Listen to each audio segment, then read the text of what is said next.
Yes, sir. Yes, sir. We back once again. Big Willie Styles, Big A King will be joining us shortly. We three kings in the building, and hope you guys is having a blessed day today. Of course, we know it's Resurrection Sunday, Easter Sunday for some folks. So if you guys celebrating, hope you guys enjoyed today's festivities.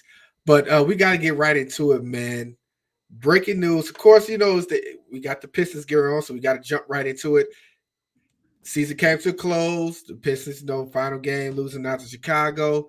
And after the game was over, it was announced that Dwayne Casey is stepping down as the head coach of the Detroit Pistons. He's going to move position in the office, in which some may say we've known was on its way. For the last couple of months, people have been tinkering about whether or not he was going to stay for another season, or if he's going to get fired, or he's going to move up to the front office. And I know a lot of people felt that was coming, but it came as soon after the game was done that it was announced that Dwayne Casey made that announcement. So that's something definitely we got to get into and talk about in regards to what's next for the Pistons, as far as what Dwayne Casey's going to be doing, as well as his head coaching extravaganza that we may call it nowadays, because it's definitely going to be an exciting time now to find out who our next head coach will be. So, Big A, man, what's your feelings on Dwayne Casey as far as like him stepping down and stepping up into the office, and overall, what was your feeling in regards to what Dwayne Casey brought to this organization? I would say, as far as the head coaching goes. I like Casey, man, but when you're in the lottery the last 3 years, man, somebody's gonna have to take the blame, right? And Mm-hmm. when you put that mirror up, it's gonna be the head coach, right? Um, the way I'm looking at it is like, okay, um, okay, head coach is out. Who do we bring in here, right? Um, everybody got this list of candidates. One Mark Jackson, Doka, some Jerry Stackhouse and stuff like that. But I know a lot of people say, "Hey, I want a younger coach." You know what I'm saying? To me, you got to find a coach that has that happy medium, right? Because if you get too young, then where the experience from the coach come from, right? Because I know a lot of people say, "Well, we want a coach, a younger coach that can relate to the players and stuff like that." Hey, man, Greg Popovich is 80 years old. You know what I'm saying? Like, to me, I just think we gotta have that happy medium. You know what I'm saying? So now we in this part of the process. Okay, people are starting to get fired or Yeah. moved out of their positions, Right. and what that's telling me is everybody want to keep saying, "Oh, this is in the process," and this, no, it's not. This when people start to get moved out of their positions, that lets you know, hey, this wasn't the plan to be in this lottery again. You know what I'm saying? Like, I know we lost Cade and stuff like that, but you know, some changes got to come. I mean, got to be honest with ourselves here.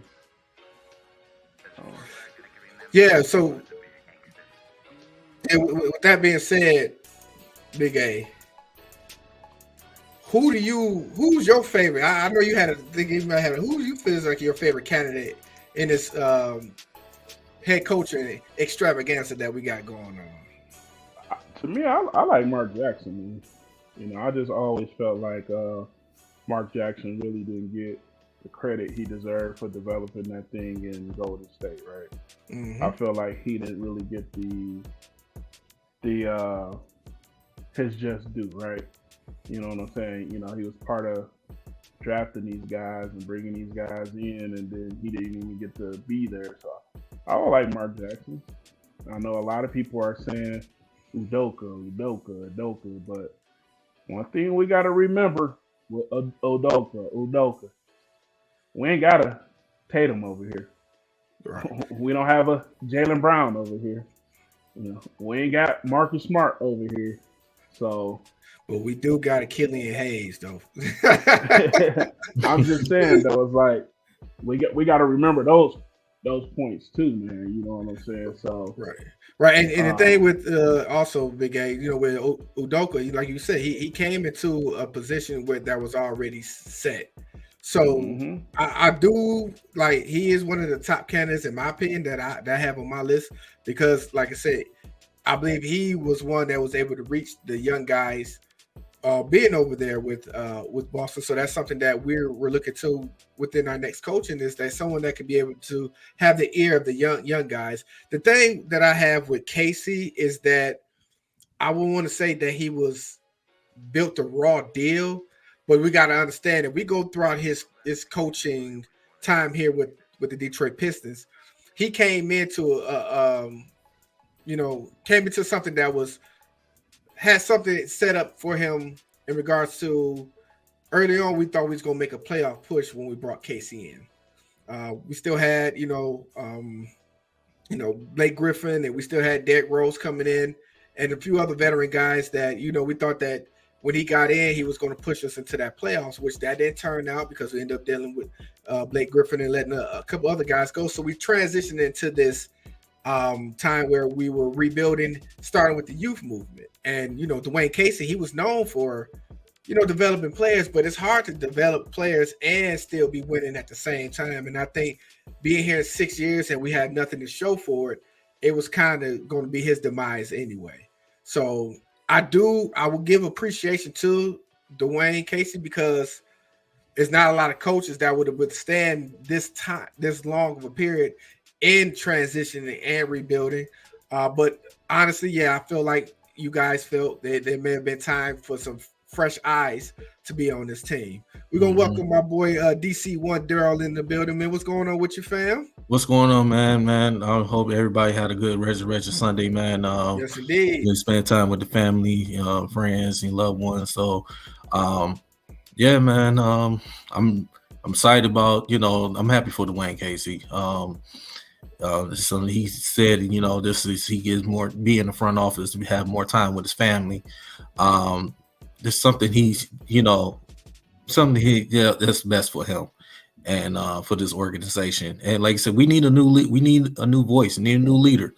I do have two coaches in mind. Like I said, one of them, like you said, what Big A was saying, Mark Jackson. The other one, I'm gonna say Sam Cassell. I say Sam Cassell. You give him an opportunity. He's been under Doc Rivers coaching staff for a long time, and he never got a head coaching job.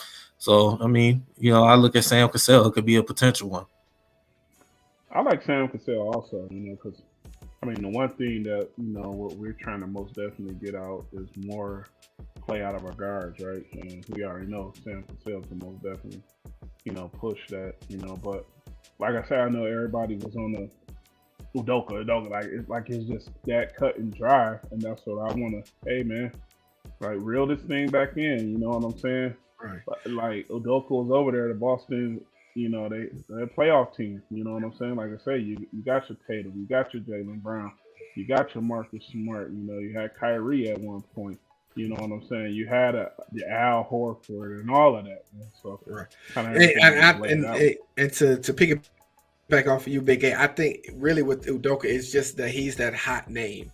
That's the first name that everyone comes to mind when it comes to this coaching carousel because of the situation that he happened over there in Boston. He never fully got the opportunity to complete his task, and like I said, he is that hot name that's out here. So, Daryl, Sam Cassell, he's been waiting in the wings for the longest, like you said. And I feel like he's be a great candidate.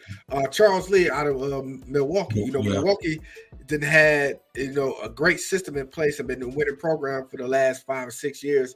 So to be able to get someone from that tree over there would definitely be a plus for the Pistons. So we're right now, I think we're in a pretty good position. I think with the young guys that we have here now, I think a lot of coaches will come in wanting to be listen, y'all got a young core that I really can get in and get these guys going with, the likes of Cade coming back healthy and Jaden Ivey having, outstanding rookie season, and him and Jalen Durant, Durant, he's getting praised as, the next, solid big men out here if he gets developed right. So we got tools here. It's just going to take us, trying to get to that next level with this next coach. And hopefully, Troy Weaver would definitely, have his ears to the streets and making sure he's making this right selection when it comes to our next head coach. But Daryl, I want to ask you, what is your take on Dwayne Casey? What is your feeling in regards to his regime here with the Detroit Pistons? Well, I say, man, like I've been saying before, he's not the type of coach that's gonna help develop young players. I've been saying he's the type of coach that he can coach a veteran contender team. He made some lot of questionable decisions, coaching decisions, and he made some good decisions, but there's a lot been bad and good. But when this one happens, when you have a younger team and you trying to develop, to develop that culture in the winning ways, and it's tough, when you got a lot of younger players and when you don't have that veteran leader on your team to help you, get past, the mistakes and stuff. We can't, like you said, we can't count on Corey Joseph and Rodney McGruder, them veteran guys. Those not the veterans that's going to help that young team. You say you need somebody like, okay, well, Jeremy Grant. Jeremy Grant is one of the guys. He's a veteran. I say Kyle Kuzma. Kyle Kuzma's still young, but he's a veteran. You know what I'm saying? He's been around. It's been talked about Kyle Kuzma. Might bring him in.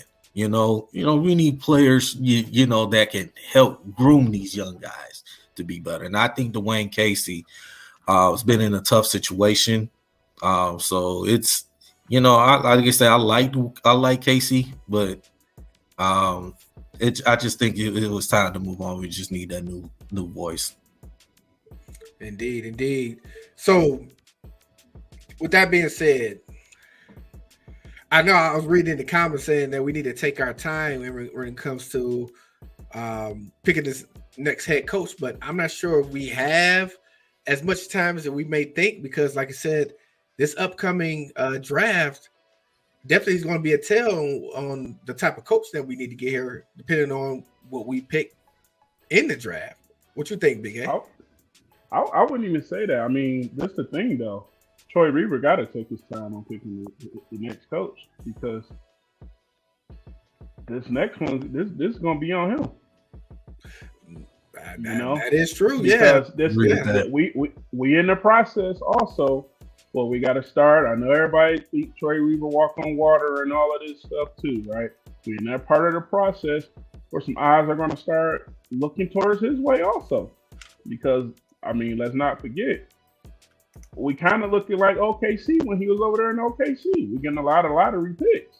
You know what I'm saying? We're getting a lot of draft picks, and now we in that process where people getting traded away. You know what I'm saying? I.e. Sadiq Bey, i.e. James Harden over there. You know what I'm saying? And so, what Big A? Go, no, I'll let you. What I'm saying too, well, you got to think too, with Troy Weaver was over there at OKC. I mean, he was made, Sam Presti was doing most of all the moves and the decision making. And that's how I feel with Troy Weaver. He was doing some moves, but not much what Sam Presti was with in OKC.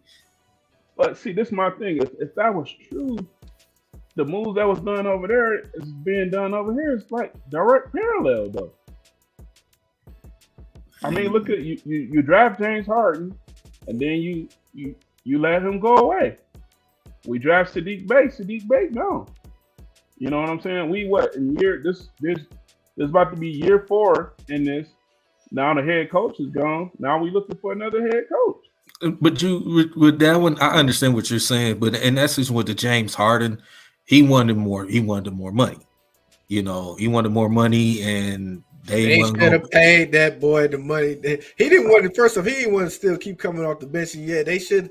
There was some mistakes going on, and I think that was more on Troy Weaver. I think that was on ownership a little bit with that, because like, how would you let that go after going to the finals? But yeah. Like I say, I mean, let's be behind them doors. I'm just saying on the optics of how things are looking.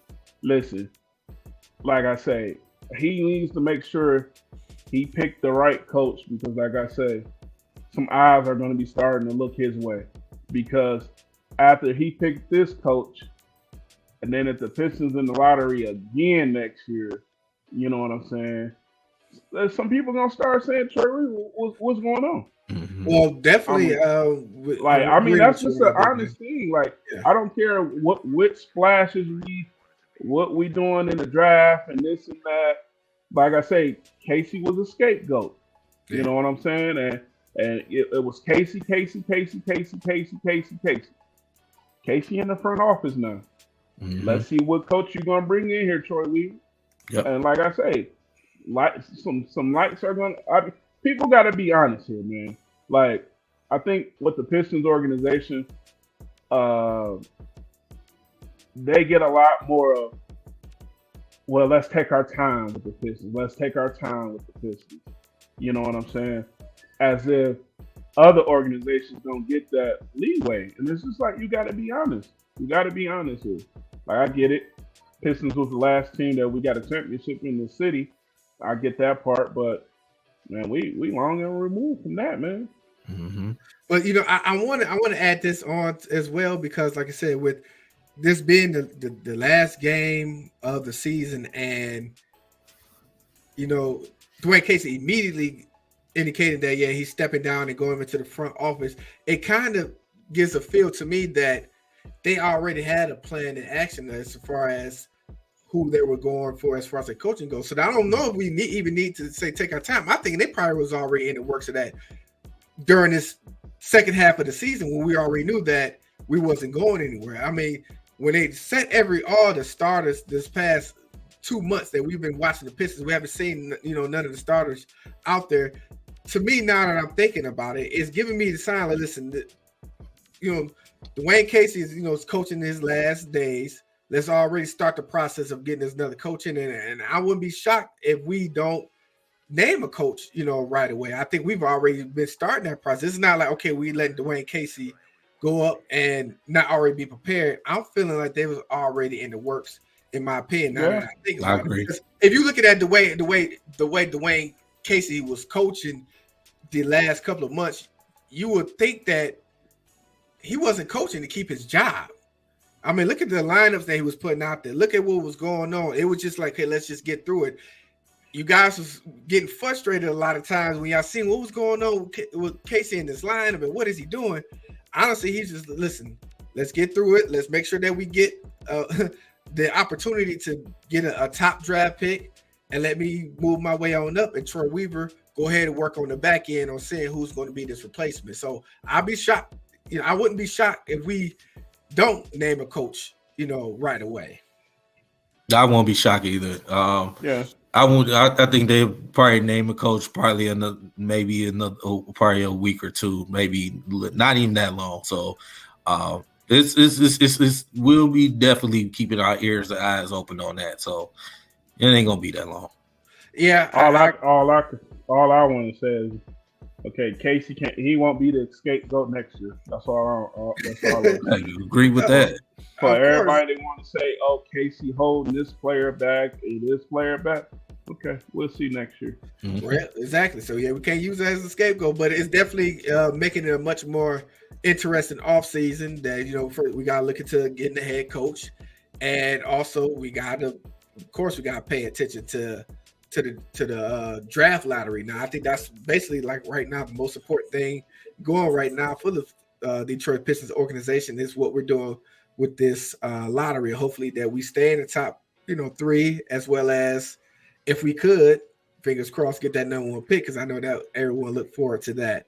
But in the meantime, in between time, we can, being that this was the last Sunday of the season, we got NBA playoffs that's about to start. Oh yeah. So I know, we guys are going to be excited about that. There was some things I wanted to get into when we come into this playoff picture. One being the whole situation with Dallas. It was reports that, the NBA would investigate them sitting those players and only playing, Luka for a quarter, which basically is saying that, we conceded and that we're not going to make the playoffs. But we discussed this a few months back when the trade deadline happened, and they went ahead and got, Kyrie Irving in the trade. From him getting the trade to what's happening now, that to me, Big A, and I don't know if you were aware or not, we said that wasn't going to work. Clearly said like those two guys and how they play wouldn't fit together, and it just never meshed. So what do you feel, Big A, as far as like what should be the next step as far as whether or not they should re-sign Kyrie for next season or not? Or if they could.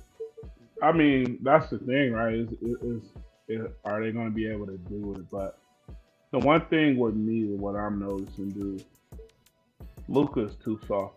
It's just as you watch him more and more in this season, he is a big crybaby, dude. Like, I've never seen a guy that just cries so much, man. And it's just,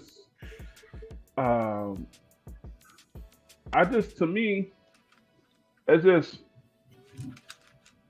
I like I said, I just didn't see it working because they two ball dominant dudes who don't really do anything if the ball is not in their hand. So that Dallas thing, I don't know what their plan is or what they're gonna do, but they're gonna have to get somebody in there. Somebody. They let go of the guy that, a bunch of Pistons fans didn't want Detroit to go after last year, and which he boosted his team in the East was going to the playoffs, Jalen Brunson. You know what I'm saying? Pistons fans didn't want him because they wanted to hurt somebody's feelings. According to Dallas and Mark Cuban, they said they never had a chance at retaining Brunson. I know they talked about the whole thing. They was trying to blame his dad, but they could have extended him before the season started. That's true. Y'all the one who drafted Brunson, so y'all had the first opportunity to go forth and extend it, but y'all rolled the dice, and that boy balled out when Luka got hurt in that playoffs. This is one thing I also want to say with you Pistons fans, right? I see a lot of y'all talking about free agency. We got all this money. Listen, there ain't nobody in free agency this year. So I don't want to hear it as, oh, we got all this money, because when it was time to spend money last year, y'all didn't want to spend no money. Not at all. You know what I'm saying? Not at all. Y'all didn't want to spend no money. So it ain't nobody to go get. Whoever they bring in is going to probably be coming here to get a check. And I mean, ain't really nobody to go out there and get when you look at the free agency this year. You know what I'm saying? It's going to be, for the free agency, I honestly feel like it's going to have to be something that's going to have to deal with like a trade type of situation for us to get what we really need. Honestly, it's not something that I would say that would be starter worthy, but there is some guys out there that we can use that can upgrade this bench situation that we have. I don't see nobody that's worthy enough that we need to spend money on as far as like the starter goes, but of course we got to go ahead and solidify the bench. Daryl, man, what you're feeling about, as far as the free agency goes? Well, before I get into that, I want to get back to the Dallas situation right quick. Yeah. I mean, from a team that went to the Western Conference Finals last year, as I think the 5th seed or whatever, or 4th seed, 5th seed, whatever, and then to have a disappointing season, didn't even make the playoffs. With the Kyrie Irving situation, man, getting Kyrie, it was a desperate move. It was a desperate move for Dallas, and they felt like, oh, we need to get Kyrie so we can make a push for the playoffs. They at one point they was the 4th seed before they even got Kyrie, and then once they got Kyrie, they won a couple of games, this, third, but like you said, offensively they're gonna score some points, but defensively, they can't stop it. They can't stop a parked car. So in the situations they in, that they want to, Luka's gonna play one quarter, and this. They knew then they didn't have a chance, because even then, trying to get in the play-in, they needed OKC to lose out, and they didn't own the tiebreaker against OKC. So it was. Mark Cuban in that organization, that I fought them for that. So they put themselves in that situation. And then Jason Kidd had to, be the fall guy for that, man. I mean, it just wasn't fair. So that's what I wanted to put out. But the free agency, man, this is not destination A. Like what King was saying, it's not destination A where we're gonna get big name players gonna be coming here. No, no big name players or free agents gonna come here to a team that's 17-65 this season. They're not. Well, we'll see. You know, Troy Weaver, if he can work his magic, like I said, money talks, and we got a little bit of it. But getting back into this NBA playoff picture. So first things first. But hold on, before you move on to that though, but like I say, if we were gonna do anything in free agency where it was either a sniffer trying to spend some money, that would have been last year. There's nobody to even go out there to even spend money on. Yeah, like this year. No, there's ain't nobody. We gonna see. Like I said, I feel like it's gonna have to be some type of trade thing involved if we're really trying to get someone. But you know, stranger things happen in the NBA, so we definitely gonna look forward to that. So in the meantime, all I want to say is this. Detroit fans, we used to always say, at least we're not Sacramento. Ha. But look at Sacramento. Ha. Ha. Ha. Well, to me, you got to have a mixture of drafting well and also being able to do this thing right in free agency. You know, Sacramento was the laughing stock when they traded Halliburton away. You know, bring Sabonis in there, and you know, I mean, just look where they at now. Mm-hmm. I mean, they are also in what the so-called process that we still stuck in. And they got a right, and they had got a right coach. They got Mike Brown, who should be coach of the year candidate. You know, I believe he should win coach. He turned that Sacramento team around. They the third seed in the Western Conference. And then it's like I said, even just from the coach and to the GM too. Mm-hmm. I mean, because to even, like I say, to make that trade with Halliburton, you know, a lot of people was laughing about that. Oh, look at that, they trading Halliburton away. But it was a trade that needed to happen because they looked at what they had. You know, they let go Buddy Hield, and, you know, to bring in Sabonis to, you know, match up with De'Aaron Fox and them, and to draft a Keegan Murray, and I mean, third seed. Yeah. Look at New York. Fifth seed. You know, draft, let's bringing talk, in a big name in the free agency. Yeah, let's talk about these seedings now, because we're getting into that playoff picture. For first things first, we got to, you know, have the play-in tournament. So we just get into that. So on the Eastern Conference, we got, you know, Chicago Bulls against the Toronto Raptors. They're playing Wednesday. That's the 9th versus 10th seed. And then we got the 7 and 8 seed, the Atlanta Hawks and the Miami Heat, playing this upcoming Tuesday. So out of that play-in on the Eastern Conference, who you got in that Chicago and Toronto game, Big A? Probably go with Chicago. Chicago. What about you, Daryl? What you got? I'm gonna go with Toronto. I'm gonna go with Toronto as well on that one. I'm picking Toronto on that one. Next one, we got Atlanta Hawks and Miami Heat. Who you got, Big A, on that one? I want to go with Atlanta. Atlanta? Okay. What about you, Daryl? Because I want to see Sadiq Bey finally get to the playoffs. Well, he's in the play-in, so okay. Homegrown, all right. If Atlanta was at home, I wouldn't go with Atlanta. But if Miami at home, I'm gonna go with Miami. I'm gonna go with Miami too. It's like I don't fully trust Atlanta, so I'm gonna roll with Miami on that one. So we're gonna go over to the Western Conference. So look to our guy Blueprint Dre, man. Jay. Yeah, for sure, man. Brother. Appreciate you for coming, dropping us with us last week, man. We appreciate you for popping in on us. So we're going to talk about this Western Conference play-in. We got the Oklahoma City Thunder against the New Orleans Pelicans. That's a Wednesday game. And then we're going to have Minnesota versus the Lakers. Now, OKC versus the Pelicans. Big A, what's your feel on that? I'm going OKC. OKC, Daryl? I'll go OKC for the upset. I'm going to go ahead and roll with the New Orleans Pelicans on that. My guy, Willie Green, who's also another coach of the year candidate, especially with, you know, what he had done with and get those guys into a play-in.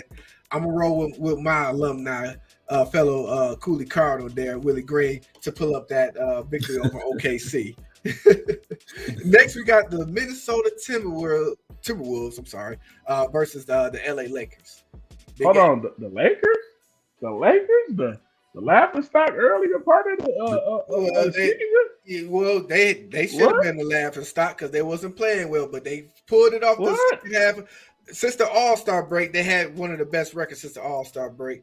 So they okay. they did themselves a service and allowed them an opportunity to get into this play-in. So I'm assuming you picking the Lakers to win Most that definitely game. I'm picking the Lakers. And what about you there, No, Daryl? What's your pick? I'm thinking. I don't really care for both of these teams, but I mean the Lakers. They probably gonna win because Minnesota. They so dumb. Did y'all see what happened earlier? Yeah, We talked about it. Man. Yeah, and then that wasn't the only one. We also got Jaden McDaniels punch. Come on, man. He broke his hand, so he done. So it's a dysfunction going over there in Minnesota.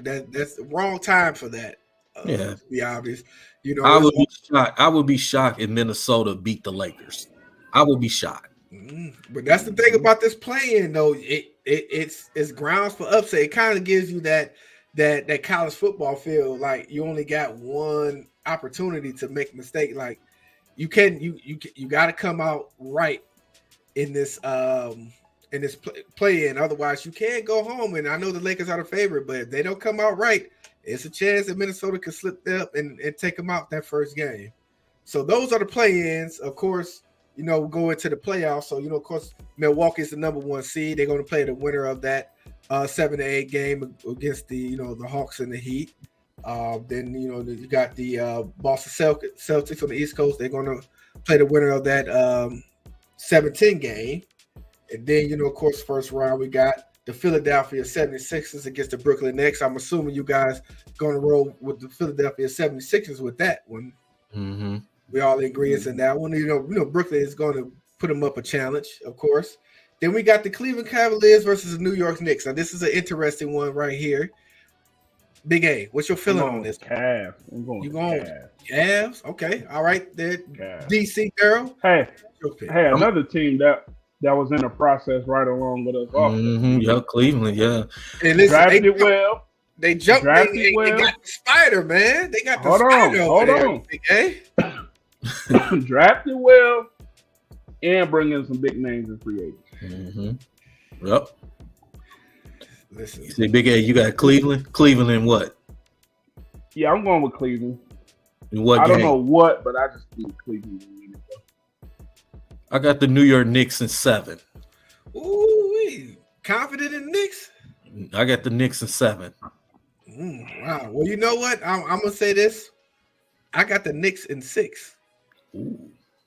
I'm going out on a limb on this one, Max. You know you can never trust the New York Knicks, but I'm going New York Knicks in 6 in this series. Listen, y'all ain't realize Knicks done won their championship and that's making the playoffs. Listen, they did that last season, Big A. You know, they did that last season. They ain't doing nothing else. It's time for them to step up. Listen, they trusted in that free agency guy that they brought over with that playoff experience in Brunson. He's going to get them over to that next level.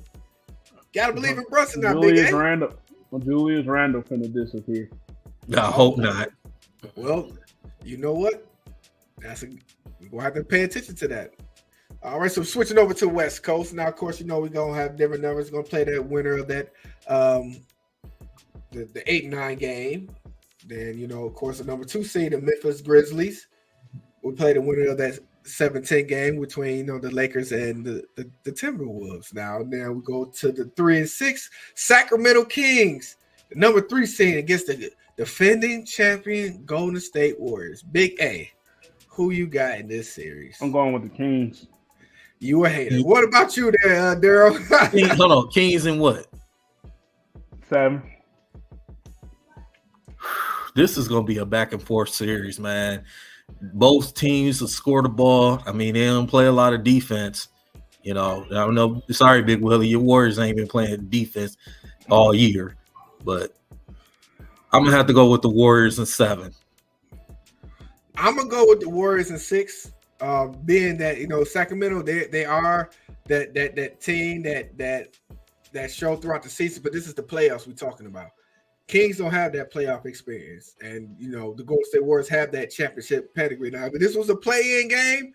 I'll be like, you know what? I think the Sacramento could take it, but in a 7-game series where everything has to lock down, that's when the Golden State defense is really going to start showing, because now you're going to have to play these guys 7 games. You're going to be able to get familiar with this guy's style of play.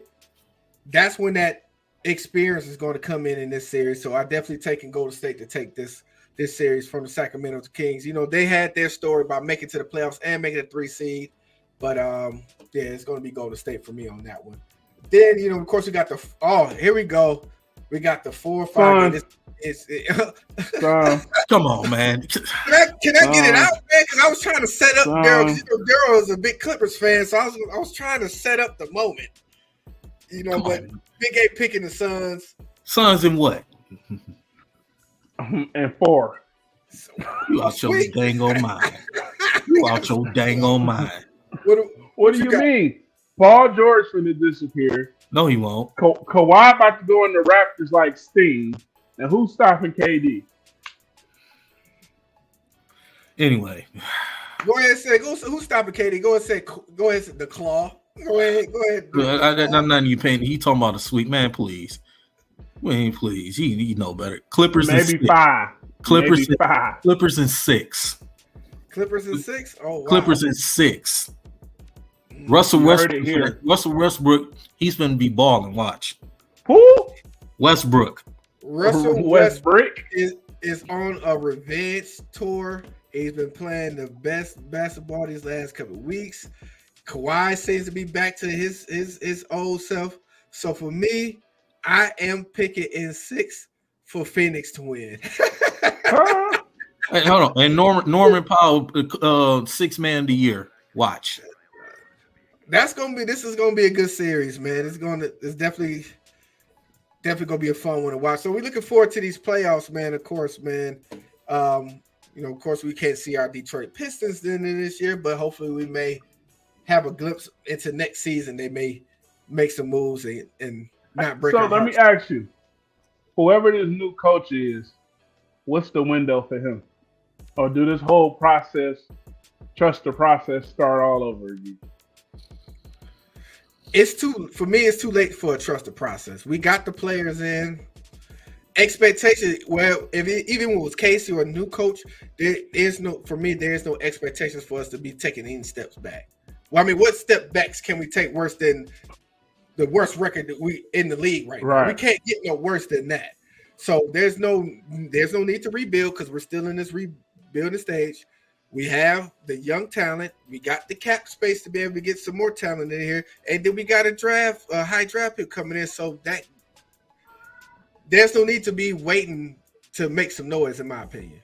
Like you said, you've seen what Cleveland did. You've seen what Sacramento did. They were on the same trajectory as we was, just a year or so ahead of us. So why can't we take that leap into next year? I'm not waiting. I done got season tickets again. I'm not about to go through another season or somebody, either they're going to pay me my money back or Big A, have my bond money ready. But see, like, okay, I'm seeing in the chat 2 years. I'm seeing 3 years. Like, no way. I'm sorry. No way. Like, no way we going 3 years. Like, no way. I'm sorry. No way. Listen. 3 years? I don't know. No way. All right, Chuck. No, man, you know better than that, man. Come on, no man. Way. Nomas is you working Nomas? Because you going in and out with this 3 years thing. Listen, we didn't went through the past 3 years of that. We're not as an organization. You shouldn't want that. This is what you got to understand. So this is why I say this is a pivotal point. Not to be sounding all ruthless, right? But Isaiah Stewart got to get paid next year. Killian got to get paid next year. So those 2 guys, you got to take care of those 2 guys. Wiseman. Wiseman. He's on that same contract too, and we're going to keep him. He's going to have to come and get that extension as too. So that's 3 guys right there. And then wherever we fall, like I say, if we fall outside of that top 3 in this draft, what? Because nobody's going past Wembanyama, Scoot, and Miller. Nobody's even thinking past those 3 guys. So it's like you come into this draft, you basically hoping you stay in the top 3, and you're gonna draft whoever falls to you. You know what I'm saying?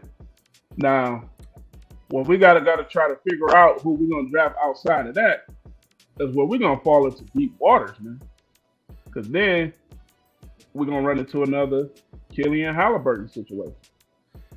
Yeah. You know what I'm saying? Don't keep bringing that up. I'm just saying. And we at a process, we at a point in this thing where you can't afford that. Because for the new guy that's coming in, the clock is ticking. The clock is ticking. Yeah. So definitely it's listen, this is not a rebuild. This is it can't be. This is not a rebuild. It's not what can we rebuild? We like you said, all the guys are young. We can't. But like I say, what's going to happen now? As the GM for Troy Weaver, okay, you use one of your trump cards. You say, "Well, what's that?" Oh, it's the coach.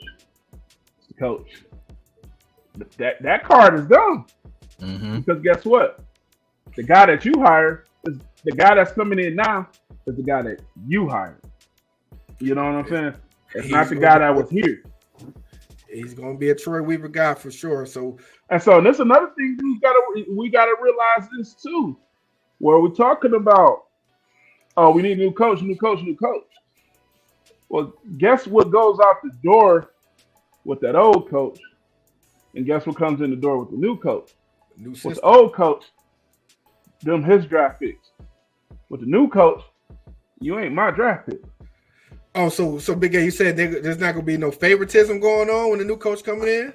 Hey, I know a lot of people are already saying, well, you know, they looking at a Corey Joseph, you know, they looking at those guys, but then you gotta also look at some of them guys that's been drafted who ain't, you know what I'm saying? So you gotta look at that part too. You might not get a long enough rope as the previous regime of coaching. Oh, most definitely. I mean that happens when a coach leaves and the new coach come in. Yep. Because guess what?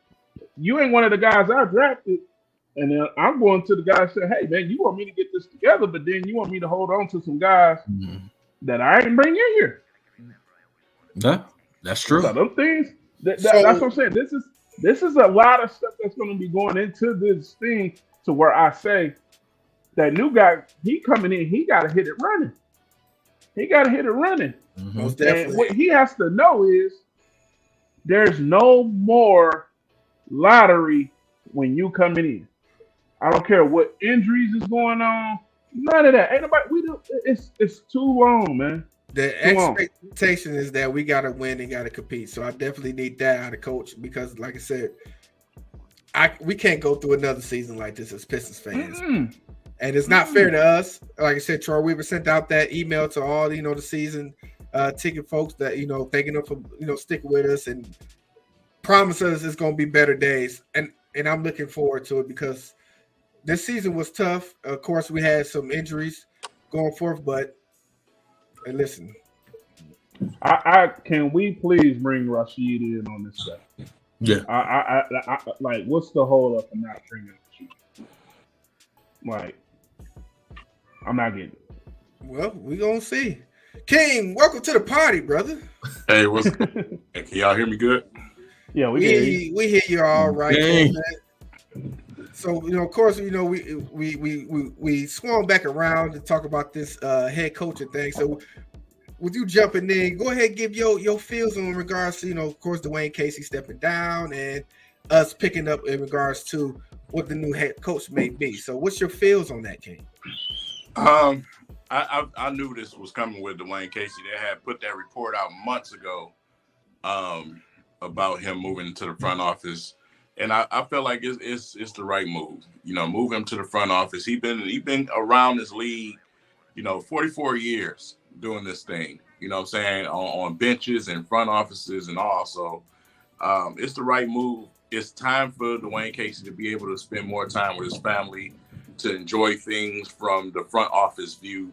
Him on the sidelines, I think he's past that time. So I have no problem with him doing that with the Pistons organization. We love him as a person.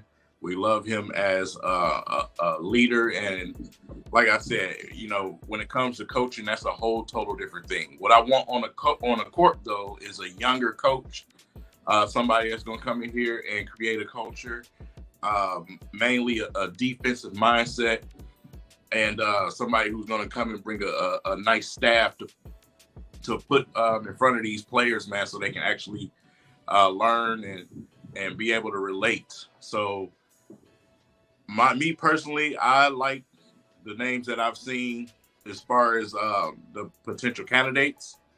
Obviously, Udoka is still my top guy. Udoka, Stackhouse, names like that. Those are the names that I'm looking for. Even if you can bring Stackhouse in as an assistant, I would still do that.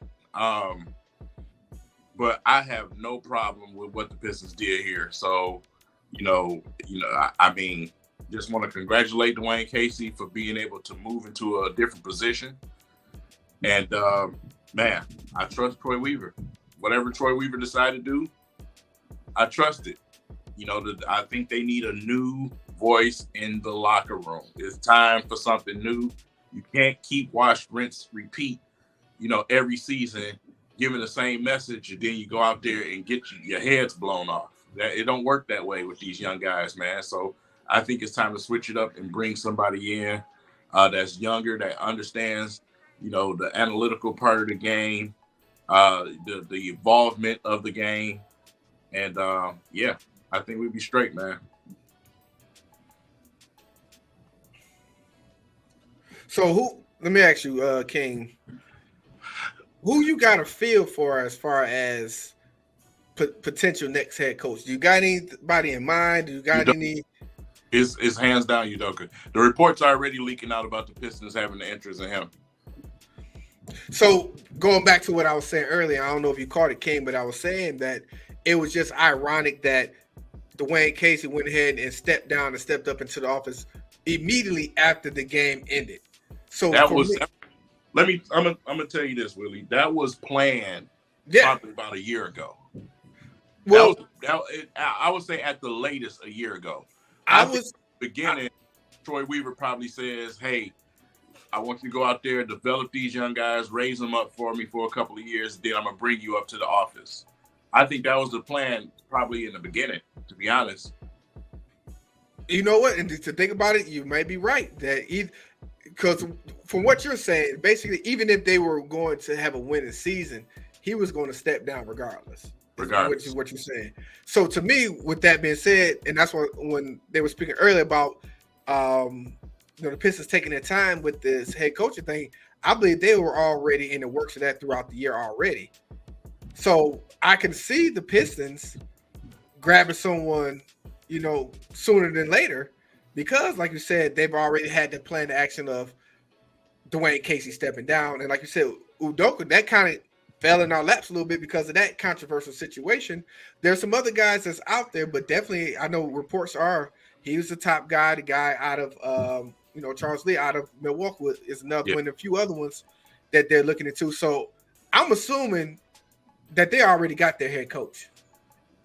Yeah. The way that Tom Gores, Dwayne Casey, and Troy Weaver, they have this little think tank together. You know what I'm saying? This little cluster of thinking together. Troy Weaver himself operates like that. It's like, he got a plan, and he got a backup plan. Then he got a backup plan to back up the backup plan. So you best believe Troy Weaver already got an idea of who he wants to bring in at head coach. And then, seeing the thing that happened with, Udoka before all of that happened, seeing the way that team played for him. When you got a team also over there, they not as young as us, but those are young guys too. Yeah. So seeing how they responded to him, seeing how they played over there, I would think Troy Weaver is saying, yeah, I think this is the type of guy that I want to go with. I can contest to that as well. So I'm gonna ask King a question right here. King, so if Udoka is don't become the head coach for the Pistons, which you believe it is, if he's not going to be the next head coach, who you think will be the next head coach? Yeah, I think they're looking at obviously the assistant from Milwaukee, Charles Lee. Yeah, I think they look in there. It's so many names right now as far as the candidates go. it was at least 6 along that Wojnarowski reported earlier. So, you know, like I said, it's all about what Troy Weaver wants. You know what I'm saying? You're going to bring a defensive mind in here, or you're going to bring somebody who's already proved a few things. You know what I'm saying? It depends on what he wants to bring in here. And, you know, another thing about Dwayne Casey, not only, you know, with a few of the players, but some of the parents. You know, some of the parents on this team also spoke about how great of a person that he was, man. As far as raising young men, teaching them how to be gentlemen, teaching them how to be professional, that type of thing. You can do all of those things from the front office. You can create that culture in the front office. So that's a really good move for them to keep him around instead of just firing him and letting him go. Most definitely. Yeah, that's definitely a thing that, you know, about Dwayne Casey is that he always carried himself, you know, as one of a stellar gentleman, especially being a black head coach in this league. Yeah. You know, he's been a fine example. You never heard Dwayne Casey getting into any troubles or, you know, or anyone speaking ill of Dwayne Casey on or off the court. Now, he may have some times on the court, but that's the total opposite. Oh, you saying he's the total opposite of the guy they about to hire? For me personally, you know, I don't know if people, I mean, people maybe disagree or whatever, but that situation, man, like, come on, bro. Like, you know, like, old girl is just as guilty as him. Like, but hold on, but Big A, what was your conspiracy theory on that one, though? Oh, man. Jaylen Brown told on you, bro. Jaylen Brown told on, bro. Yeah. This is my thing. Like I said, you know, my number one guy would be Mark Jackson. I just feel like I always, like I said, I feel he got dead wrong. And then I even like what Daryl was saying about Sam Cassell. My thing, like what Udoka, man, I just feel like it comes back to like I say, man, like when you got Jason Tatum over there, you got Jaylen Brown and stuff like that, man. It's a little bit easier, man. I'm not saying the guy ain't a good coach or nothing like that, but then even like, you know, the Charles Lee guy, you know what I'm saying? Like, I would just say kind of be safe with looking at guys who are already on successful teams, you know what I'm saying? 'Cause like the guy over there in Milwaukee, I mean, he got the most dominant player in the league right now. Yeah. So you saying, Big A, you saying don't go out there and get a Matt Patricia? There you go. There you go. There you go. That's a. I mean, perfect.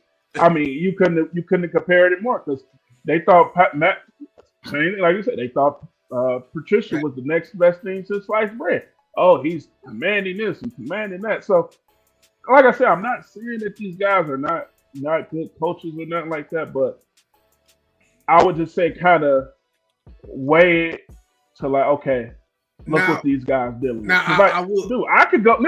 I could go over there and be an assistant in Milwaukee, and all I'm bringing is hot towels for Giannis. And, you know, I could be a coaching candidate. You know what I'm saying? You know, Big Ed, that was another thing I wanted to bring up too, because like a lot of these guys, like I said, Udoka, that was just his first year. He only coached for 1 year. You know, you bring up Sam Cassell, and then you bring up Charles Lee from Milwaukee. Another aspect that, you know, we didn't bring up, you know, and that's something that we probably need to look into is that we got young guys here, but we may need a veteran coach, someone. You got to find a medium. You have to find a medium, and that's the thing about it is that we got to find a medium because a lot of these assistants need an opportunity. But the thing is this, though, this is a good opportunity for those guys that's been assistants because like they're not coming into a rebuild. They're coming to a young team, but this is not a rebuild. No, we got things in place. Now we may need to change the system, a change in the system to get these young guys going, but it's not really a rebuild because we're not really looking to change a lot of the players. Like I said, we got the future. We feel like we got the future with Cade and Ivy and Duran. We still, you know, Stewart in there, and you know those big men. We're going to work on that, but we got. I would say. We got a core. We got a back core. And that's another thing about it is with you, Big A, about Mark Jackson. Because look how he cultivated that back court over there with Steph and Clay. Yep. It's not. That's not a question with Mark Jackson. Y'all know what it is. I mean, we know. I know. We I know know. what it is, Yeah. But it's just us wishful thinking. But you know, like you said, we know what the whole thing about it is. But how much more of that you adding on that layer of cultivating guys? You know what I'm saying? We talk about men, and then we also talking about leading by example. Also, you know what I'm saying? But hey, I'm gonna let y'all. But what I was gonna say, I'm gonna let y'all finish, man. Little man taking pictures tomorrow, so we gotta get him all ready to go. But I'll be off in the comments, man. All right, man. Appreciate you, that Big Gay. To get back to it now. And I wanted to say this too, man. I want to say this too. The reason I say another reason I say Sam Cassell could be that, to be the guy to come to the Pistons, just because not only Sam Cassell could finally get his opportunity to be the head coach. He's been under Doc Rivers for a long time as the assistant, and I think he brings he's going to bring that defensive mentality, but he's going to work with the guards. He's going to, by him being a point guard in his career, he's been a champion. He's been around. He's going to help K and Ivy and those guys. And I believe that Sam Cassell finally to me deserve an opportunity to be a head coach. I don't know if I can take that much ugly on the sideline. A lot of ugly.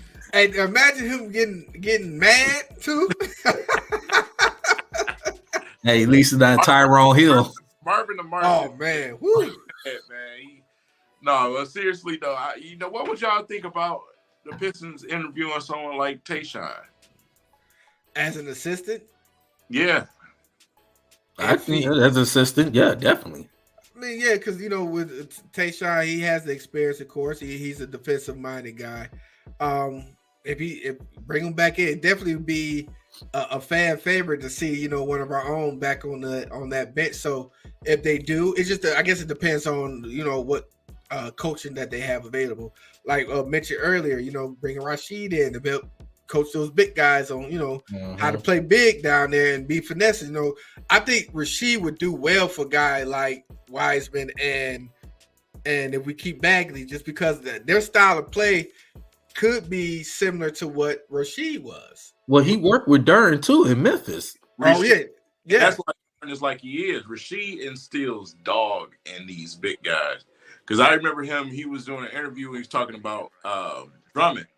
And he told Drummond, and this, nappy hair, brace face Drummond, you know what I'm saying, with Brandon Jennings. And he was like, he told Drummond, don't lay that shit up no more. Dunk every motherfucking thing. I want you to dunk everything. You know what I'm saying?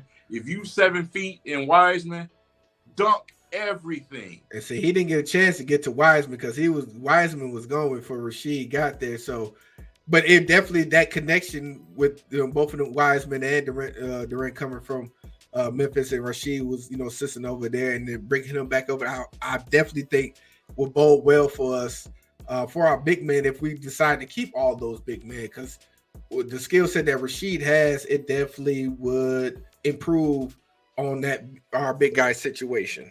Also with the finesse on the box, you know what I'm saying? Finesse, yes. When it comes to guys like Bagley or now I'm probably sure you already worked with Durant in Memphis, but Bagley, Wiseman, those guys can benefit from that. Working on their release, a higher release shot, make more unguardable stuff like that. You need that around here, man. So, like I said, I would love to see them look to add some of these ex-Pistons to the assistant staff, man. Just in the building, have them around, man. Something, because they got a lot to pass to these young guys. So they need that. They don't need guys like Rex, who's on the bench. They don't need that. Like, dude, who are you? You know what I'm saying? It's like, bro, they need some players, man, out there. Somebody who actually won something and did something. Well, we're going to see what this next coaching staff going to be, and we're going to see who or if they're going to retain any of the current coaching staff as well. So it's definitely going to make for interesting offseason as far as what this next coaching staff is going to be, what this draft is going to be, and what this free agency is going to be. All three is in play this season that we're going to be looking forward to and reporting on at We Three Kings here. So we definitely going to be up, keep you guys up to date in regards to that. And we're going to talk on it. And you guys is more welcome to comment on that as well. So in regards to that, I think we spoke enough on the Pistons. We took a little long time for the Pistons because, like I said, we didn't really have too much, a lot to get into the other topics, but this was a hot topic when it comes to this coaching thing. But I think we did enough. We can save it for next time. We can switch it up a little bit. Get into a little bit of Lions talk. There was a rumor about a QB that we may be looking at too, so I want to get y'all input on that. So let's switch into this little commercial break, and then we're talking to that for a hot second.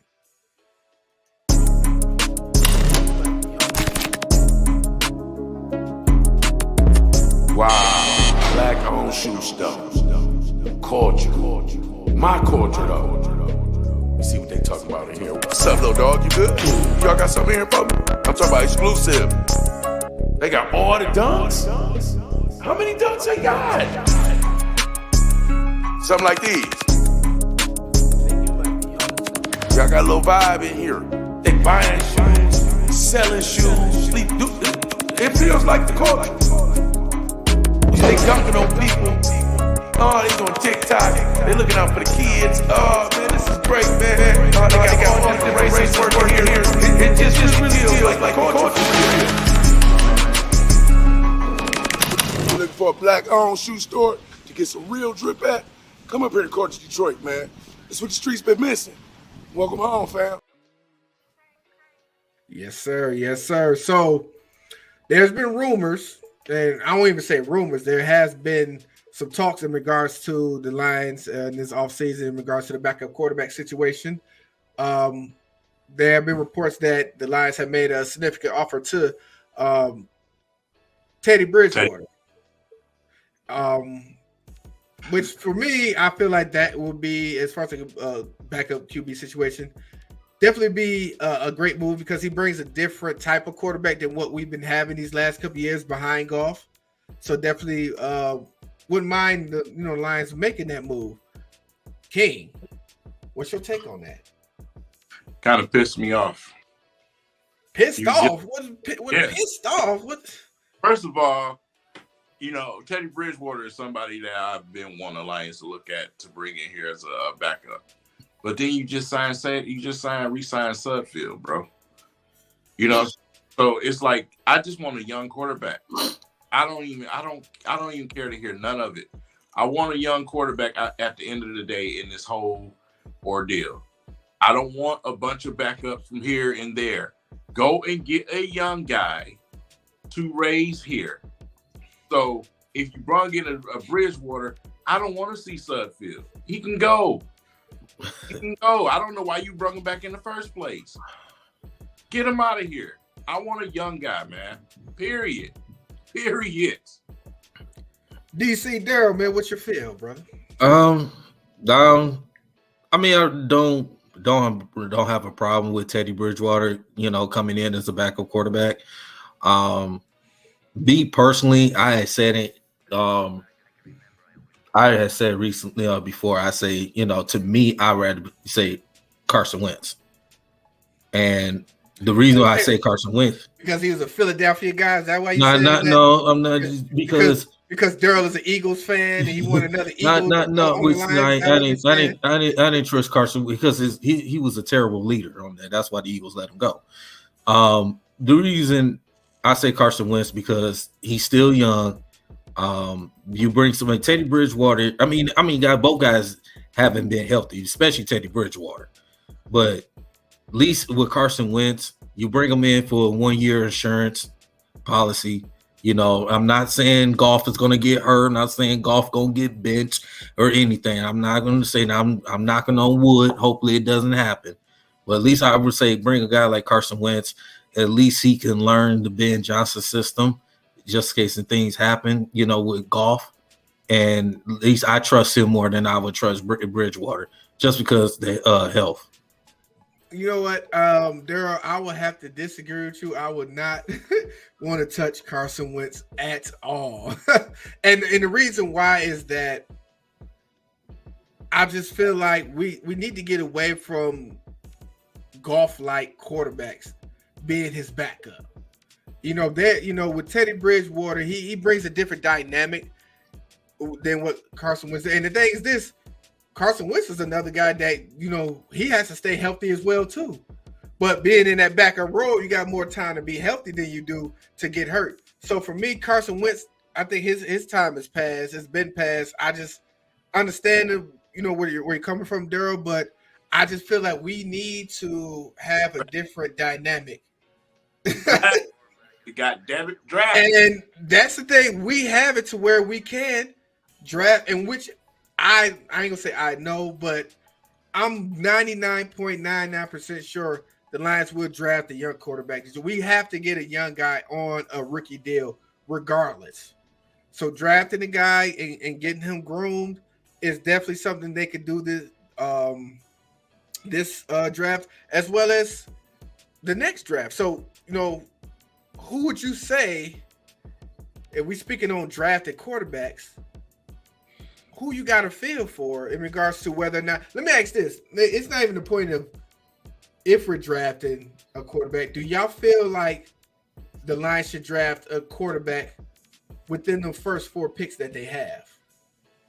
Definitely within the first 4. The question is, do you take them with the 18th pick or are you going to the second round and do it? That's the question. Because it's basically who's going to be left, who's going to be available. That's going to be the question. And, a lot of us, including myself, we were interested in taking a guy like Hendon Hooker. But is he going to survive long enough for you to be able to do that? Because this man was up for a Heisman before he got hurt. Yeah. So do he last for the Lions to be able to take that shot and to get a guy like Hendon Hooker? The thing with Hendon Hooker, and this is my issue with Hendon Hooker, is even if we draft him, he's not going to play next season.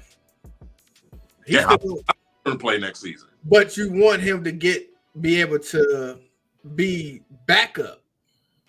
Yeah. You know what I'm saying?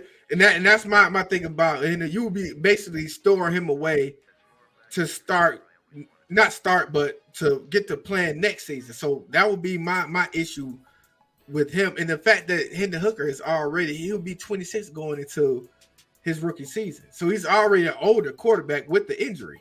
Quarterback life on the shelf is different from other players. Quarterbacks go into their mid to late 30s. So, yeah, but the style of quarterback that he is don't. I would say this, and I said this too about Anthony Richardson when I was talking to a friend of mine. They're not in the same situation that they were in college. They may not have to run the ball as much. He can sit in the pocket. Hendon Hooker can definitely sit in the pocket. He doesn't have to run and take off as much if he don't want to. Not behind that offensive line. The factor that we missing is the offensive line that we do have, that we also may add to in this draft, because I've already heard the Lions meeting a couple of offensive linemen. So, like I said, we can carry 3 quarterbacks. If you do happen to get a Bridgewater, or if you keep Sudfeld, good Lord, you still got an opportunity to draft a quarterback that you can sit there and stash. Still. So, like I said, the thing was this though. What I was getting at is not that we couldn't stash him, is that he won't be able to get like the backup reps or get that practice in during that whole. More likely to do it at the whole.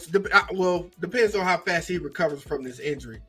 If we choose a Hendon Hooker, as opposed to the other guys that may be available, like Richardson, I doubt if Levis is available, but these other quarterbacks that's coming in and be able to see what they could do going into training camp. We won't be able to see that with Hooker. We just gonna have to wait it out either into the season or later on, maybe into next season, to know whether or not this is gonna be our quarterback of the future. Because right now we're looking to draft a quarterback of the future. If we was to grab a Hendon Hooker, that still will be a doubt. So that would raise question on whether or not if we draft a Hendon Hooker this draft, we'll be looking to draft another quarterback next draft as well. Because we're going to need a competition, because we don't even know if are we for sure if we was to draft him, are we going to be for sure like, okay, this guy is going to be our guy for the future? What would make you think he wouldn't be the guy for the future? Because of the injury? Because we haven't seen him, is what I'm saying. I mean, I will say this. The reason why I say that, you taking him is, to me, is no different from taking any other top QBs. Because like I said, he was in that top 3, possibly top 2 before he got injured. Mm-hmm. So you know what caliber of quarterback he is already. The injury today obviously is not the same as it used to be. Mm-hmm. So I'm not as concerned about that. But you already got a kind of feel of what caliber guy he is simply because this man was on his way to a Heisman.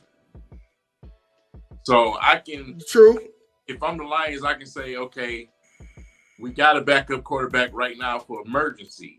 But we also got one that we can stash, let him learn, and then he'll get his opportunity when the time is right. Simply just what they just did with J-Mo. You know what I'm saying? The caliber of receiver that he is. This guy was damn near the number 1 receiver in the draft. He would have won number 1 if he didn't get hurt. Yeah. So, like I but said, see, this is my thing.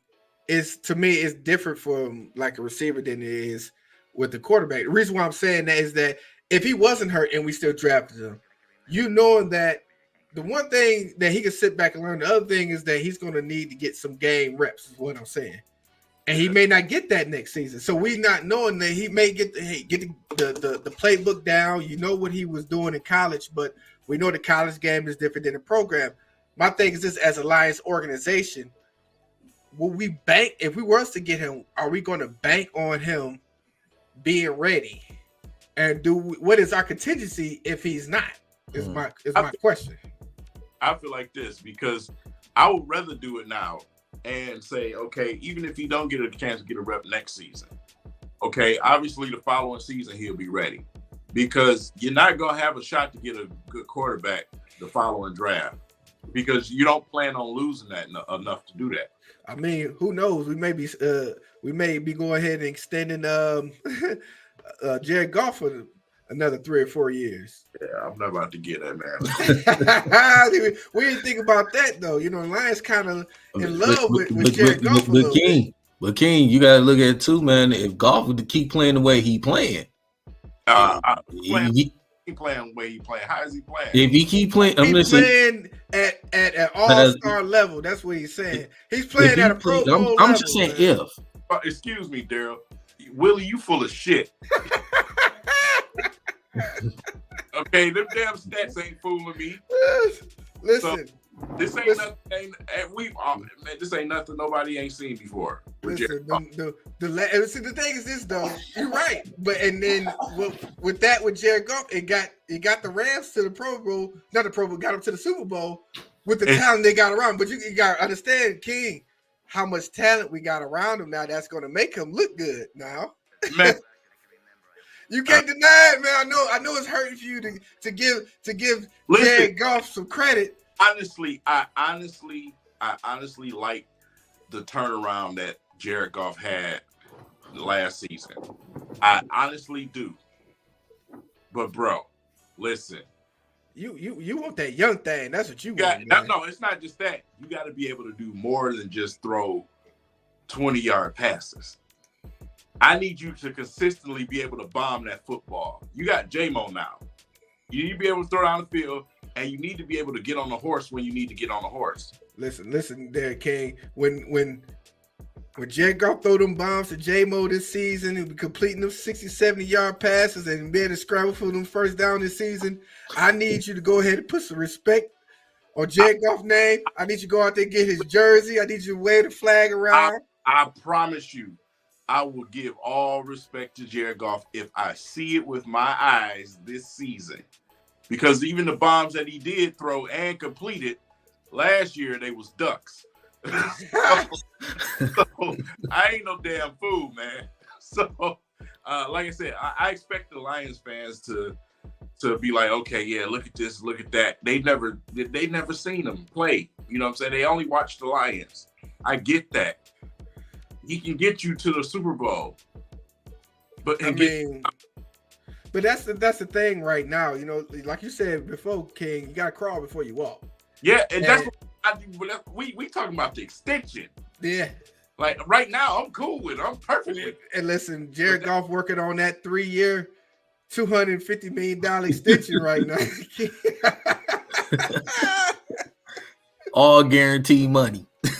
All exactly. 220 of it guaranteed for sure. But I'm thinking I'm feeling what you're laying down, King. You know, so I get what you're saying, and that's my same feeling. I think everyone's feeling it with Goff. Like I said, he can get you, you know, he get you enough, but the way that the league is going when it comes to this quarterback play, like we gotta have, like you said, we gotta have that young guy that's mobile, that can extend the plays. And you know, that was more reason why I was, you know, harping for the Lions to take a stab at, you know, Lamar Jackson. Because think about it like this. Like I said, Hendon Hooker coming in, he's going to be 26 when he, you know, finish up his rookie season. Lamar Jackson is 26 now. Right. So you practically bringing in a guy to start what Lamar Jackson has already developed, you know, and that was my thing for making my push for him, even though I know a lot of guys is like, you know, keep him away, you know, it's going to cost us, but eventually in a couple years, I don't know whether it's Jared Goff or if it's one of the guys that we draft, we're going to have to pay a quarterback eventually. Now, the difference with Lamar Jackson is, number one, a lot of people have concerns about injury and things like that. Number one, he wouldn't have to play the way he played in Baltimore. There you go. That's true. He will not play that way. And number two, he has a cannon. It literally has And if he can get the block that he needs, he can accurately use that cannon down the field. And get it down to a J-Mo or to a Amon-Ra St. Brown. So, can you do an opposing defense? Can you imagine looking over and seeing Lamar Jackson, Swift, Montgomery, St. Brown, J-Mo, and Marvin Jones? Like, come on. And Panay Sewell, you know what I'm saying? He could like that's a nice. So King, Daryl, like y'all kind of feeling what I was laying down. I know a lot of guys was getting on my head about it, but if you kind of think about it. Well, listen, here's my thing. You're gonna have to pay somebody. Yeah. Somebody's gonna have to get the money. Yes. So it's gonna have to be, but we not getting Lamar Jackson, by the way. Tell Big A to shut up. You know, I was about to say, not getting Lamar Jackson, but during that time, I wasn't looking at the fact of our offensive line and the way our offense looked and things like that. It's totally different from Baltimore. So he was over there throwing to a bunch of janitors, man. So it's totally. But I'm glad he had Mark. Was his biggest target was Mark Andrews. That was his tight end. That was his best weapon. Yeah, totally. But you know, I'm glad you know that kind of trickled into y'all heads a little bit, because I know I've been thinking about it, you know, ever since we talked about it. I'm just thinking, like, you know, and the thing about it is, the longer that this process goes on, the better it looks for someone like Detroit to make an offer for him, because like I said, he's then changed his tune as far as like the amount of money that he was looking to get as well. And I'm thinking, you know, Brad Holmes and his Detroit organization, they're kind of sitting back and waiting a little bit, because like I said, ain't nobody making that push. And the closer it gets to that draft and them picks are starting looking good for Baltimore, and it's not looking like he's going to re-sign, it can work in our favor to where instead of us drafting a quarterback with one of those second round picks, we could ship it and ship Goff with it. You know, King, if you want to get rid of Goff there and bring him in, and still it wouldn't hurt us the bank wise, because the money that we're shipping with Goff, with Goff, his contract and the picks and the cap space that we still currently have, we have it to where we could sign Lamar Jackson and it won't put us in the negative. And we have our quarterback. And think about it like this. Let me ask you this, Daryl. You know, you're a Philadelphia fan. Who would you consider is the number one quarterback in the NFC right now? Jalen Hurts. Now, Daryl, would you say that Lamar Jackson is better than Hurst? It's a tough because it's two different style quarterbacks in a way. You can say yeah. You can say yeah. Listen. I love. I was lobbying for the Lions to draft Hurts, but But as of right now, I'm gonna go with Jalen Hurts. But you gotta, they two little different, somewhat different style quarterbacks at times. I mean, they both run, but it was a lot of, and then just with last season alone, this is why I say, I gotta kind of understand that our fan base, they're not really football heads like that. Right. All of the can't do's and everything that they was talking about Hurts last season, he did. Exactly. Yeah. But I will. Okay, so you would say you argue that, but think about this: if Jalen Hurts is the number one quarterback in the NFC, we got to think about Aaron Rodgers is gone. Dak Prescott ain't who he is no more.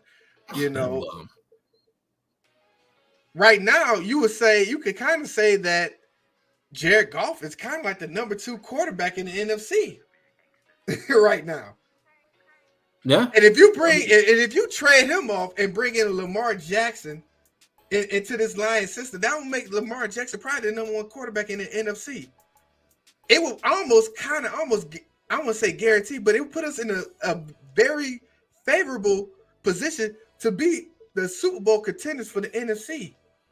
Because he's not going to be in the AFC no more where he has to go up against a Mahomes and a Joe Burrow. Yeah. He's going up against a Jalen Hurts, and who else? Who else is in this NFC right now that as a quarterback you don't really have nobody else. You feel? Man, please. So think about that. While we bringing that up, like, okay.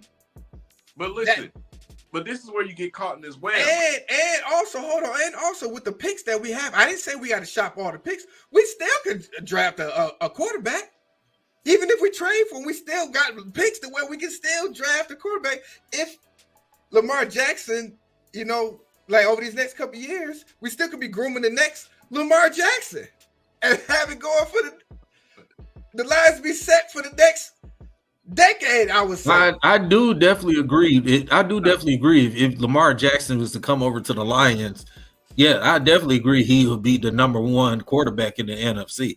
I definitely agree with you on that. I just don't think, I don't think it's going to happen. But listen, okay, Lamar is not coming here to Detroit, first and foremost. That's not going to happen. Second of all, for Chuck and Nomas, I see y'all in the comments. And for the final time, Lamar Jackson has not played with these teams that's built like these quarterbacks y'all comparing him to. He does not have an Eagles defense. Not at all. Like Jalen Hurts. At all. He doesn't have an A.J. Brown. Y'all Devontae Smith. Get out of them stats, man, and pay attention to the whole picture. And that's my thing, King. I'm thinking about it from the fact of the matter of what the Lions have in front of. That's my whole thing about it. He's not going to have to be scrambling for his life like he was over there in Baltimore.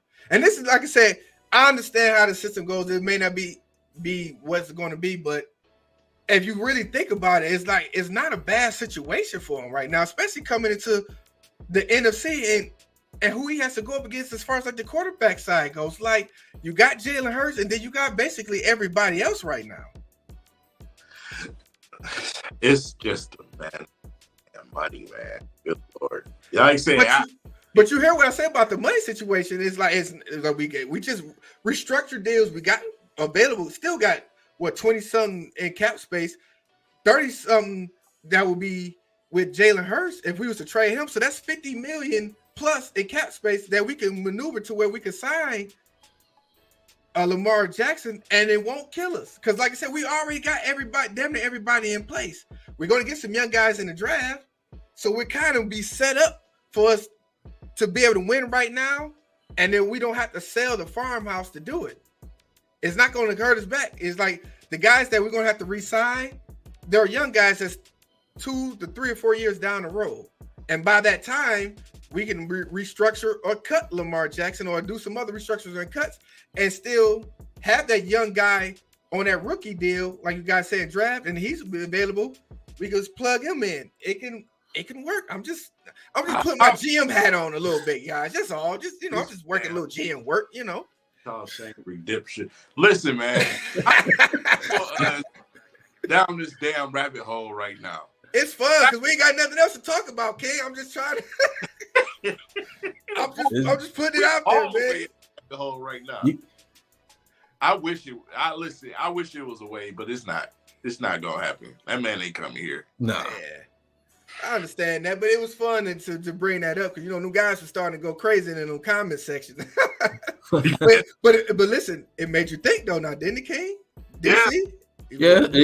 It does, but we know it's not gonna happen. It's not gonna happen. He ain't gonna want to come here. We never know. Listen, he was around here riding those scooters not too long ago. Hey man, J-Mo is this type of guy. Exactly. So it's a different feel here in Detroit. Like I said, J-Mo's been busy. If you haven't noticed. Yeah. On social media, yeah, but he's been busy. That man be liking everything. Mm-hmm. He trying to tell y'all something. Like, listen, I know this man can't throw me the damn ball down the field. Yeah, Shout out to J-Mo. He's popped in and coach in Detroit. So he's been busy. He's around the city. Yep. That's our guy, man. So we look forward to it. But final thoughts in regards to this Lions off season. Darryl, what's your feel going into this draft? Man, I can't wait, man. Like I said, first round, defense, man. That first 2 picks, defense, man. We gotta get that defense together, man. We gotta get it together. Them first 2 picks, don't screw this up. So second round, we get a young backup we get a quarterback. I'm fine with that. I'm just want to make sure that Brad Holmes is making the right decisions, make the right decision of drafting, and getting that defense together. We got some offense. Let's continue to build that defense up. Most definitely, King. I'm gonna say I'm not where I was in this conversation about a month ago. I'm not just defense anymore. I'm defense and then a possible when it comes to those 2 first round picks. I would say what's available at 18 before I just say defense. So, but I was sitting and I was really looking at that roster and the young guys that we got. And you think about it, man. And Dan Campbell said it himself. You got a James Houston, you got a Hutchinson, you got a Pascal, Rodrigo, all of these guys, they and Kirby Joseph, they coming into their second year next season, hopefully improving. You look at Romeo Okwara when he did come back, he was productive, he was getting sacks. When you look at our secondary now. So that's why I say it's defense and a possible for me. If it's something available with that 18th pick, or if you feel like you can move up a few slots and work some of that magic you did like before, then you do that.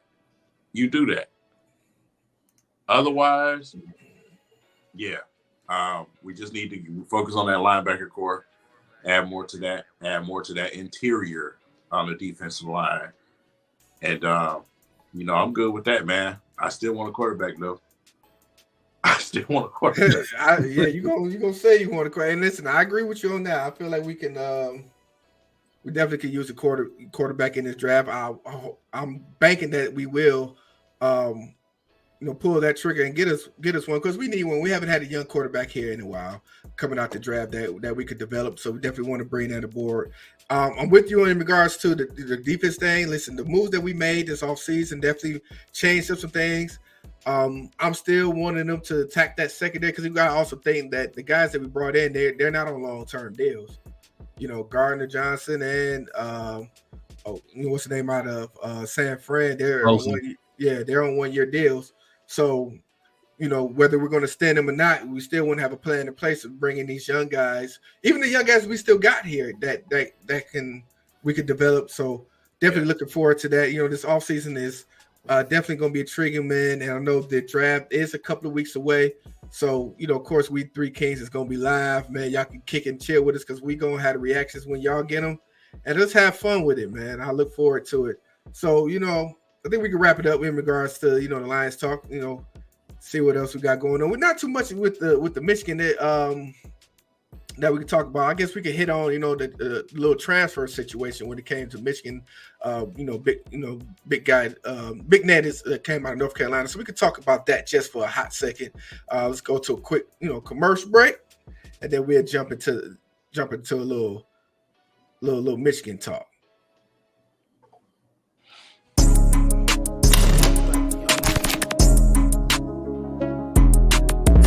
Wow, black-owned shoe store. Culture. My culture, though. Let's see what they talking about in here. What's up, little dog? You good? Y'all got something here for me? I'm talking about exclusive. They got all the dunks? How many dunks they got? Something like these. Y'all got a little vibe in here. They buying shoes, selling shoes. It feels like the culture. They dunking on people. Oh, they doing TikTok. They looking out for the kids. Oh, man, this is great, man. Oh, they got all different races working here. It just really feels like culture.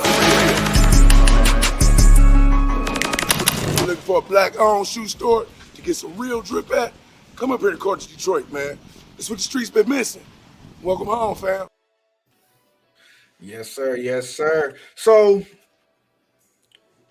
just a little updates in regards to, the Michigan basketball. Recently, they had a few guys come in on the transfer portal. One guy out of Tulsa, power forward guy that Michigan has picked up. He was a former 5-star recruit that, Michigan was recruiting. And also we got a guy coming out of North Carolina, Caleb Love. Guy averaged almost 17 points a game.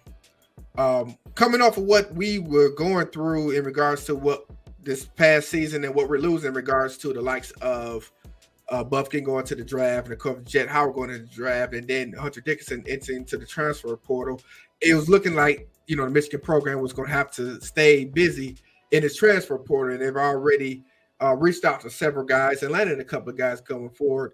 I know that's important, that pick, Caleb Love coming over because we definitely need that backcourt help.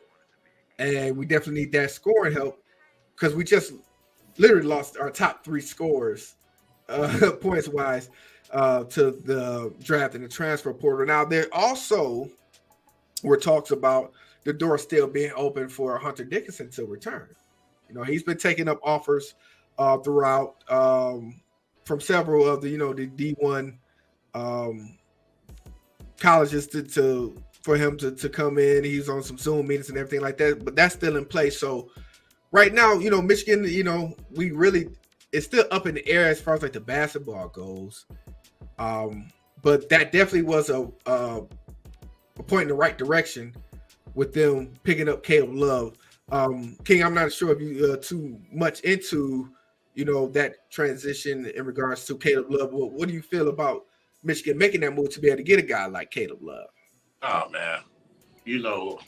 Can't say what I want to say on air. But, been looking for these type of players. I'll just say that. There we go. My thing has always been with Michigan basketball. What's been my gripe with them is, number one, athleticism always bothers me when it comes to Michigan. Most of that has to do with guys like Hunter Dickinson himself. But, I've always had a problem with guards from Michigan. Ever since Trey Burke, I just have not liked what we've done at guard. I just have not. So, like I said, man, I don't have as much time to follow Michigan as much as you guys do, but I do keep up with the reports. I keep up with the reports, and I keep an eye on it. I am a Michigan and Michigan State basketball fan, both. So, shut up, Daryl. So, like I said, with Michigan, man, athleticism, scoring, that's what I like to see. That's what I want to see. I'll say that. That's what I want to see with Michigan, and a little bit more size when it comes to guards. I can agree with when it comes to size. We kind of been on the low end on the side when it comes to the guards, but getting that pick from North Carolina is a guy, like you said, he averaged a career high 16.7 a game. That's a level of scoring that we need, and the guy like Caleb Love that can get to the basket is a definite need that we do need here at Michigan. And I know a lot of people was on Juwan Howard, him being on the hot seat, but for him to get into that and get to that transfer portal, and that's the thing about the transfer portal, it can fix a lot of issues very quickly if you go about it the right way. And you can see, like, who would expect the tournament to go the way that it did? With the teams that we usually see, the teams that won the tournament, a lot of that came from the transfer portal and the NIL deal, and you've seen the difference that's making. So we definitely, I know we had a down season this past season, but it definitely could be on the up if you get those right pieces in, as well as continue to recruit well. So this upcoming season is going to be interesting, to say the least. Like, it's going to be a lot of unknown. So we're just going to have to watch and see. Now, with that, let me ask you this, Willie, because I know Hunter Dickinson was your guy. Would you want to see him back, or are you finished with Hunter Dickinson? I was honestly finished with him, regardless if he was going to transfer or enter into the draft, just because, like I said, I don't think it fits good for him and his style of play for him to come back again. Because if we didn't, now I will say this: if Juwan Howard can get some guaranteed shooters here that can knock down the shots, I would definitely would want to have Dickinson back. Because the issue I always said this year when I watched the games is that he took on double and triple teams as soon as he touched the ball. It wasn't that he was able to even put the ball down. As soon as he touched the ball, they was coming. So he had to kick out immediately. And in the beginning of the season, none of the guys was making those shots.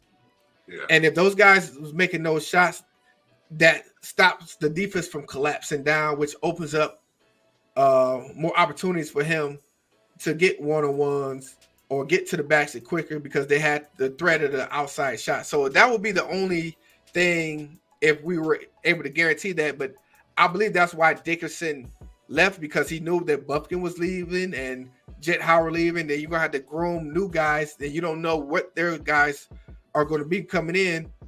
So my thinking is, why stay for another season of uncertainty? So for me, yeah, it was probably better for him to leave anyway, just to find a better fitting for what he has. And like I said before, the Big Ten was used to his style, and they were going to do the same thing next year, and we just seen the same outcome. So it was, for me, it was time. Let the young guys come in and make a change.